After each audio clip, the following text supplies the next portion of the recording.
Even after 25 years in the sport, it's the competition that still gets my adrenaline pumping. It's the big one.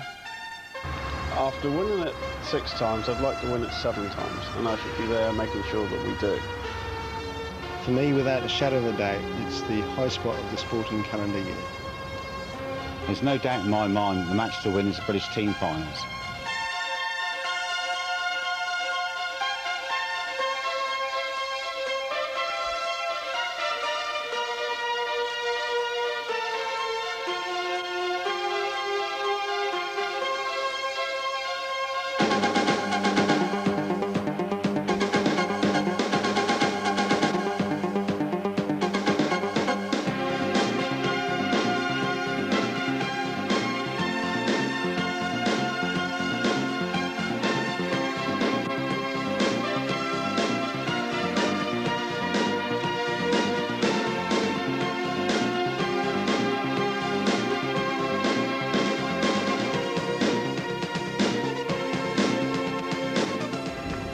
You can't help but be impressed by Cycle Speedway's magnificent British Team Trophy. Isn't it superb? There isn't a club in the country that wouldn't like to add this to their silverware, but it's only a select few that ever get the chance to bring it home. Down here in Poole in Dorset, the Poole Cycle Speedway Club have done that already on 6 occasions, and this year in 1991 they're aiming to bring it home again for a record-breaking 7th time. The club first won the trophy in 1982 after being losing finalists the year before. A repeat performance in 1984 saw their name go onto the trophy for a 2nd time, but a disastrous final a year later saw the trophy slip away in the closing heats. It wasn't until 1987 that it was recaptured for the 3rd time, and since then it hasn't left the clubroom here at Beta. Successive wins in 88, 89 and 90 saw Poole equal the record at 6 wins alongside Wednesfield and Offerton. The club's record looks even more impressive when you add in their success in the rest of the age categories, with 3 under-21 titles, 8 in the under-18s and 6 in the under-15s, and especially in 1989 when they rode to victory in all 4 finals the same weekend, and that feat may never be repeated. Now the 2 giants of the sport's senior championship meet at Thurrock in Essex for the 1991 final between Poole and Wednesfield. Apart from the trophy, also at stake is the opportunity to stand alone in the Guinness Book of Records for the greatest number of championship wins. For the people at the heart of the Poole Cycle Speedway Club, the 1991 title race is more important than ever. Graham Sutton is chairman of the Poole Club. By day, Graham has a responsible job in Poole's busy port, where he is a high-ranking officer for Her Majesty's Customs and Excise. But at weekends and evenings, he becomes one of Cycle Speedway's most respected officials. For him, this year's British Team Championship provides the ultimate goal. I see the British Team Championship as the blue ribbon of Cycle Speedway. It's the FA Cup, if you like.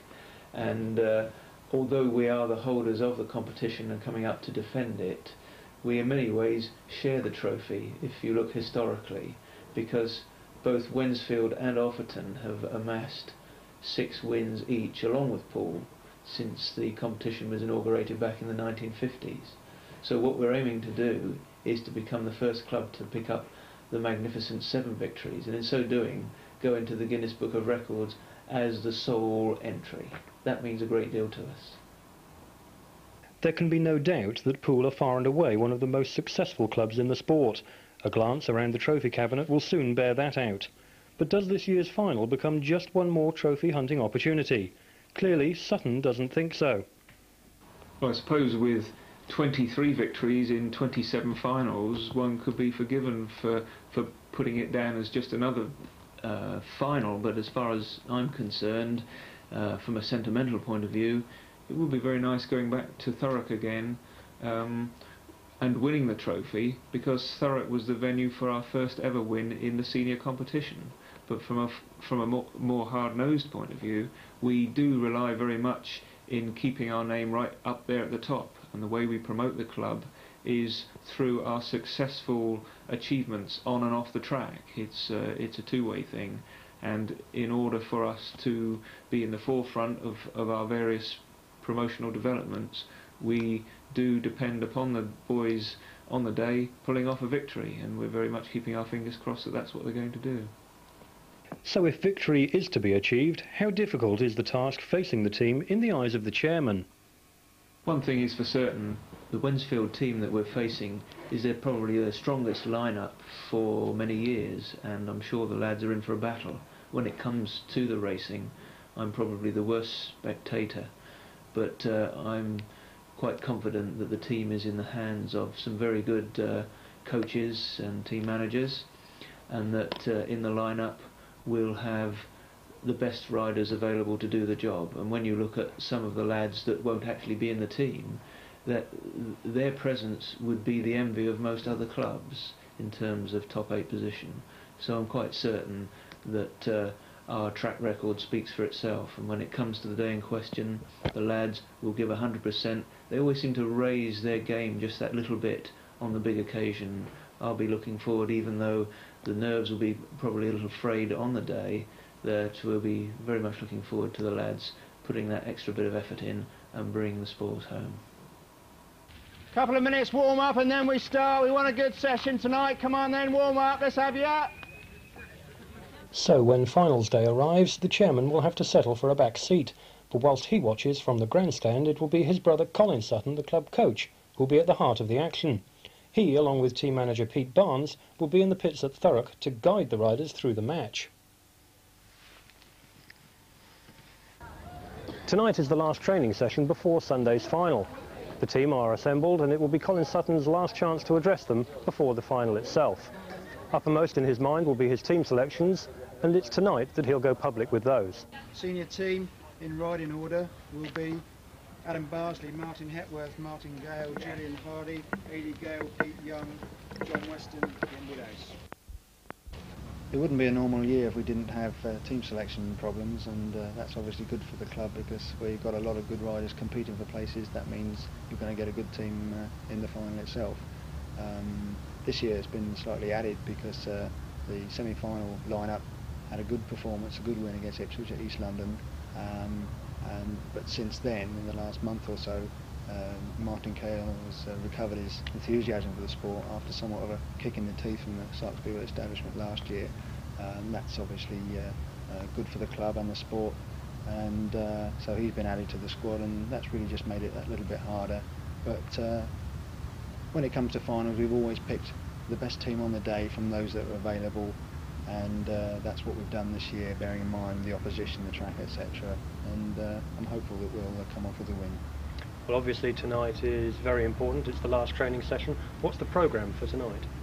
We don't tend to really change our sessions too much, and I think the more you can just keep the continuity and make it seem like a normal practice, then the more people will just sort of carry on and do the same thing. So really just some normal sprints, short sprints, 3 and 4 lap sprints is what we'll be doing, and with perhaps not too much in the way of a heavy session, really only a couple of days before a final, so we don't go overboard really. Well, obviously the riders are going to be very keyed up on Sunday, but what about you? What's the atmosphere going to be like for you when you're in the pits? Well, I probably feel much the same as they do, but I've not got to show it. I've got to try and seem cool, calm and collected, as it were, and try and make them feel cool. That's the way we're going to get the best out of the team. On the day, it's the way you deal with the pressure in these matches that counts. So if we can make them feel cool and calm, then hopefully they'll do what's necessary on the track.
So today's the day. Both teams are in place and the stage is set for what is potentially one of the most nail-biting finals in recent history. There's plenty for the teams to go for today, with a place in the record books at stake. Now you'd expect that with all the extra pressure on the riders, maybe the Poole team manager Pete Barnes would be a little nervous. Yeah, at the moment I feel very nervous, although I've been lucky enough to have been here quite a few times before. As far as I'm concerned, it's like the first time. I noticed you had a word with the riders just a couple of minutes ago. What was it that you told them? Just tried to tell them to relax. Most of those have been here quite a few times before, but it's never the same. People get uptight, they get very worried about it. But at the end, I just said to them, we're going to win it, you're the best team on the day. And so with confidence, Pete Barnes leads the Poole team into action against the mighty-looking Wednesfield. There certainly is strength throughout, with Jim Varnish, former British champion and world master, at number 1. Merv Cooper and Mark Griffiths, who finished high in the British individual final a fortnight ago, line up at 5 and 6. And the Wednesfield King, another former world master, Roger Ellis, is at 7. 2 former British champions for Poole in the shape of Martin Hepworth and Martin Gale could well form the spearhead of an equally strong side, with Hepworth's partner, Irish international Adam Bardsley. And the top Scotsman also appears in the Poole squad. That's Pete Young at number 6. The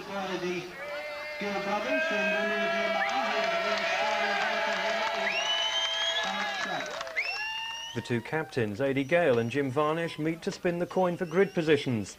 Gale calls incorrectly, and Varnish chooses 2 and 4 for Wednesfield in Heat 1.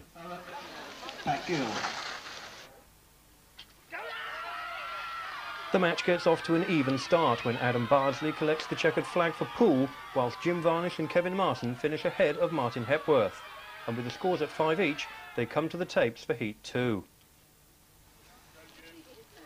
Heat 2 then, and the riders at the line. There's no advantage to either side. It's a level scoreline as the riders line up then. They go under starters' orders. And as they break into the first bend, it looks as though Wednesfield have got the advantage, but no, Julian Hardy streaks away, and look at that swooping pass from Martin Gale there as he goes up the inside to join his team partner Julian Hardy at the front. Julian Hardy and Martin Gale in front for Poole. That's maximum points if it stays like this, and that'll give them a 4-point advantage. It's the first maximum heat win of the match then. Already in heat number 2, Poole taking this advantage. This is going to be a useful one for them early in the match as Julian Hardy leads his team partner Martin Gale round into the 1 lap to go flag. Julian Hardy still out in front, looking comfortable. Martin Gale in close attendance. As they come round the top bend, they coast round to meet the checkered flag. And yes, they take 4 points from heat number 2. It's a 7-3 heat win to Poole, and that's going to be very useful early on in the match. Well, let's just see that classic first corner again then, real textbook stuff, which engineered that maximum heat win for Poole. It looks as though Andy Palmer has got the measure of that start, with just able to get his elbow over Julian Hardy, but we see Martin Gale here on the outside. He's able to take the wider option, and as those riders drift out, he fairly swoops underneath them. Just fills that gap enough, completely takes them by surprise as he comes up to join his team partner and engineer a magnificent 7-3, a superb first corner there for Martin Gale.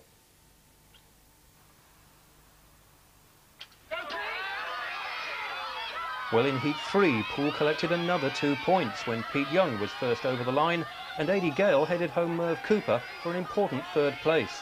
That opened up a 6-point gap, making the score 18 to Poole, 12 to Wednesfield, as they lined up for Heat 4. Well, certainly Poole have made light work of the first 3 races here this afternoon, and I wonder what they're going to make of it now as they line up against a very strong pairing indeed from Wednesfield. 2 of the greatest riders in the business, Jimmy Varnish on 1, Roger Ellis on grid 3. And between them, Adam Bardsley lines up on grid 2, and John Weston on grid 4. They go under orders. And as the tapes go up, Ellis manages to knock John Weston out of it on the first bend. Varnish takes the lead, and Adam Bardsley has a quick look behind him.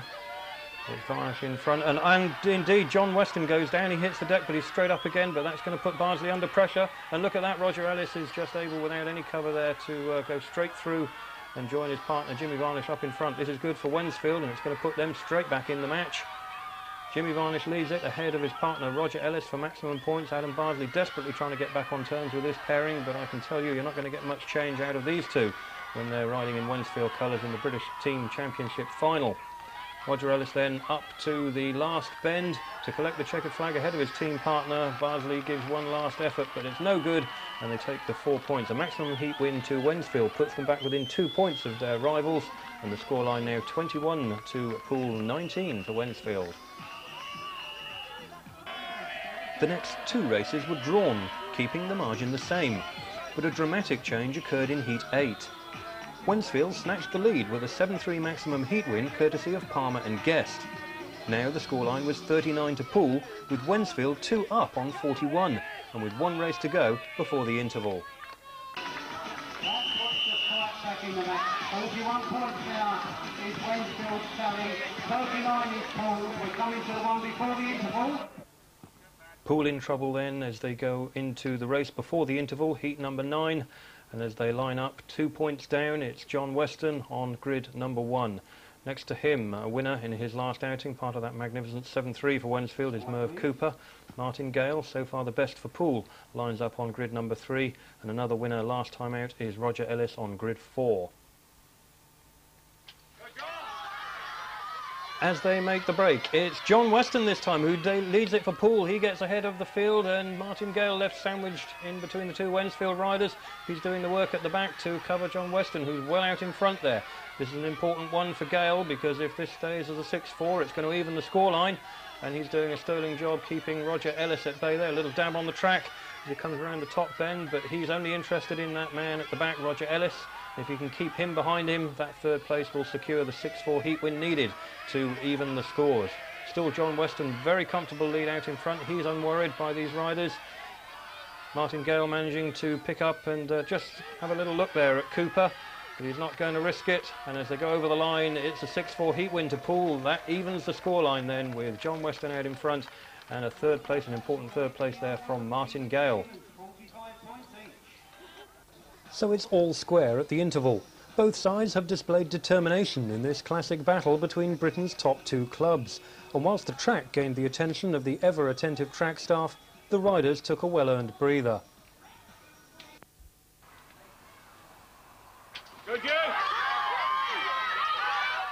Heat 10, straight after the break, was nearly a disaster for Poole after Julian Hardy deftly turned a 6-4 against into a 6-4 in favour with some determined riding.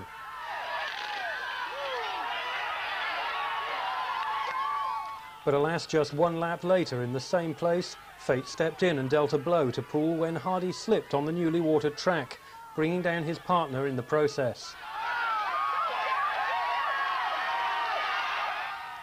After a confusing finish, the points were shared, with both Poole riders remounting ahead of Mark Griffiths.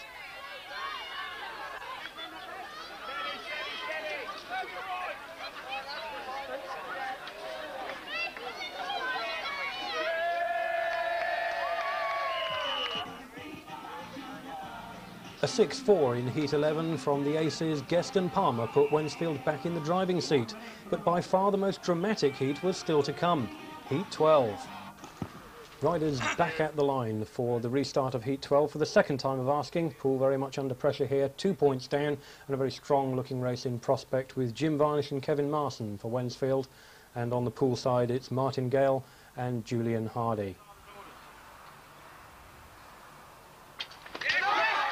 And as the tapes go up, it looks as though it's Kevin Marson who's made the break first. He gets ahead, and Martin Gale coming round the outside of all those riders to move into 2nd place.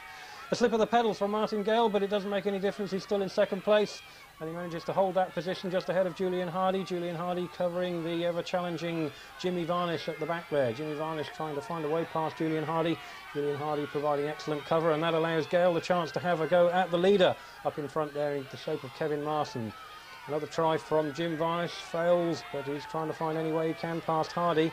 And now the riders beginning to bunch up a bit as they go into the last lap, coming up to see the checkered flag is out, and we can see, and there's a tangle. And that tangle, it sees Martin Gale go straight off the track, and it looked to me very much as though Kevin Marson's leg had something to do with that. And certainly the crowd not happy about it. They saw something there, and it looks as though the referee signalling there may well be an exclusion.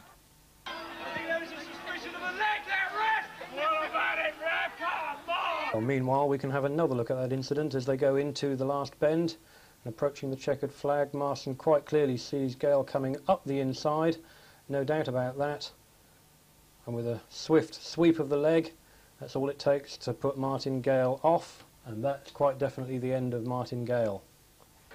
Well, as expected, the referee excluded Kevin Marson for that infringement, and despite the Wednesfield protest, the result stood. A 7-2 to Poole, putting them back in front by 3 points.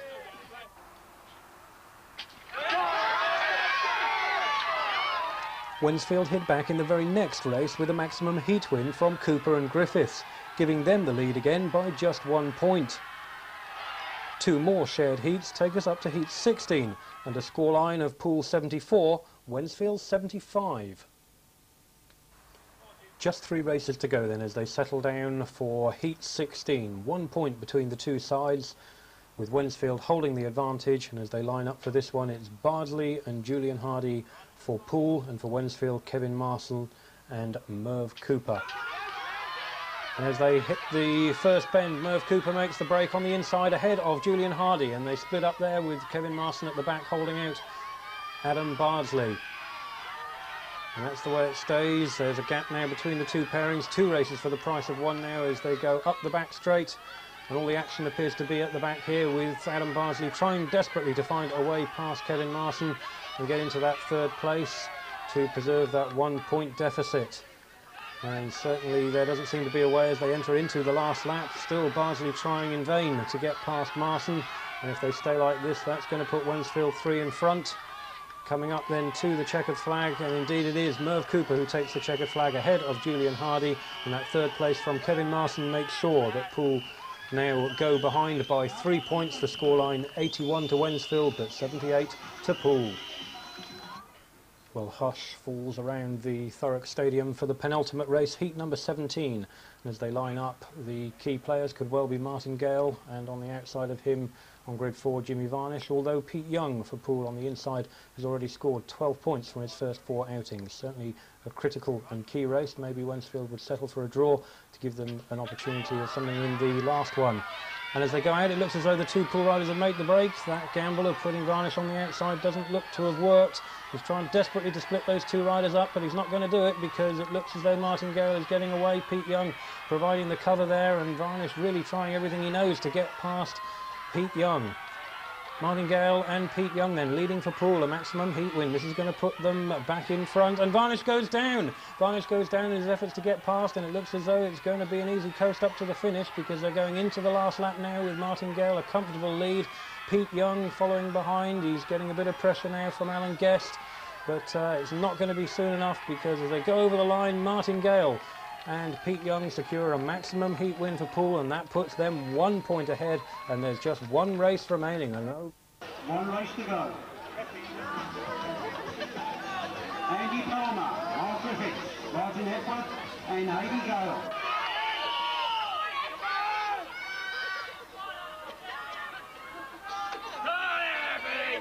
The riders settle down and ask for total silence whilst the riders are here under the orders of the starter. Thank you. Well, you could hear a pin drop as they come up to the line for this, the ultimate race, the last race of the day, heat 18.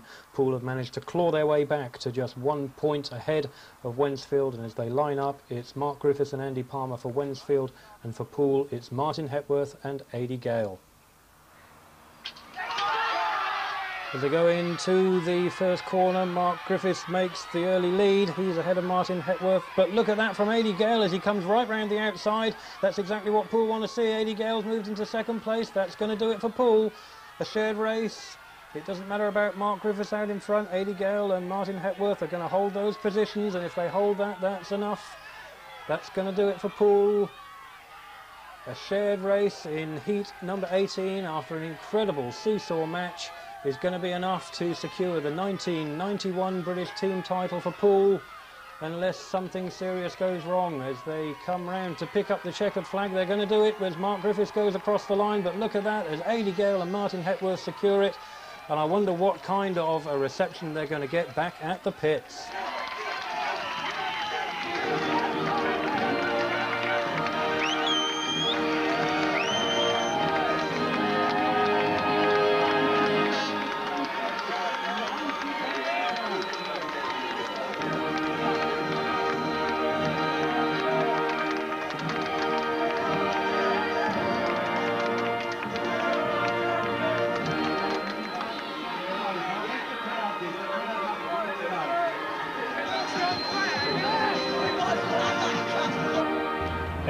absolutely shattered. You've ridden in over 50 British Team Championship events. How did this one compare? It was just the best, without a shadow of a doubt. We were losing for so much of the event, and come back in the last race and actually win it. It was just out of this world, absolutely unbelievable. It was obvious that the pressure was on. What about the rest of the riders? How did they react in the pits whilst all that was going on? I think they just basically had to pray, sit there and just pray for it, hope something was going to come off. Before I went out, I just had one thing on my mind. I had to give it a go. I mean, I'd mucked up the rest of the afternoon, so just go for it in that last race, and it come off. I can't believe it. 5 times. Oh, it's marvellous. Is this one better than any of the others? Anything, yeah. Better than anything we've ever done. Determination unbelievable. And so the trophy returns to Poole for the 5th successive year, after a classic final with a last heat decider thrown in. As the team collect their awards, the chairman must be a very happy man. Well, Graham, absolutely stunning result, a stunning final. You must be absolutely delighted. Well, I am delighted, and for the whole club and the boys that rode today, it was just a perfect result and a wonderful final. Well, now, of course, the club goes into the Guinness Book of Records. Surely that must be your ultimate aim, as we said at the beginning. Well, certainly when we set out on the British Team Championship this season, it was the obvious objective, and with Wednesfield being the other strong team, it was always going to be the grand final, and who could have possibly made a better final if they'd stage managed it? It was just a perfect ending, especially for Poole. After such a victory, what thoughts might be going through the head of the man who picked the team? Colin Sutton. Words can't really describe it. It's one of those situations where, to a certain extent, we seem to be struggling with the track and everything else, and they seem to be almost more G'd up than we did. But at the end of the day, as probably my voice can, you can understand, it's. We got there in the end, and that was sheer determination. We just kept going for 18 heats, and that's what we do. And in the end, we got the results for doing that. So now it's a case of going home and getting the heart rate down, do you think? Yeah, I think it'll probably come down to a certain extent, but yeah, it'll take a bit of cooling off from that one. That was some meeting. It really was one of the best ever, I think. Well, that 5th consecutive victory gives the club 7 titles in all, and that in a comparatively short time of just 10 seasons. Well, as we said at the beginning, this year there's an additional honour. When this book is reprinted to include the result, there will be just one name alongside the entry for the most British Senior Team Championships. And that will be Poole Cycle Speedway Club.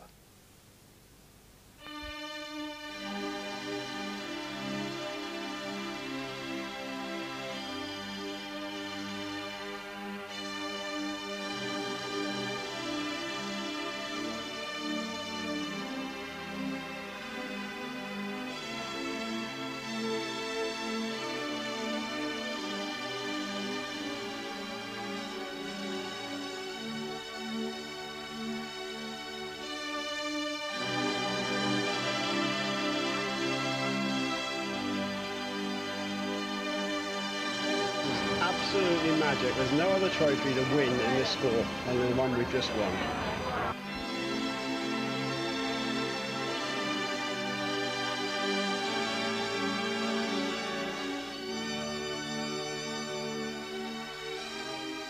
Still hasn't sunk in, but it's a dream come true.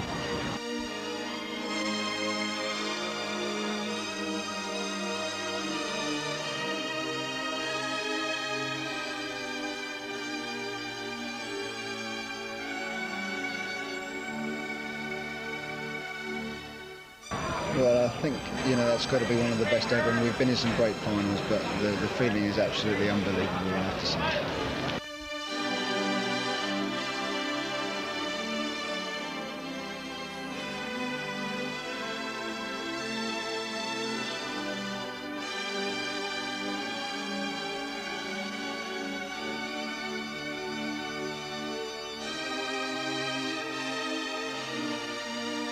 Well, what a result for Poole. It's fulfilled all the expectations we had and more. Wonderful day for us.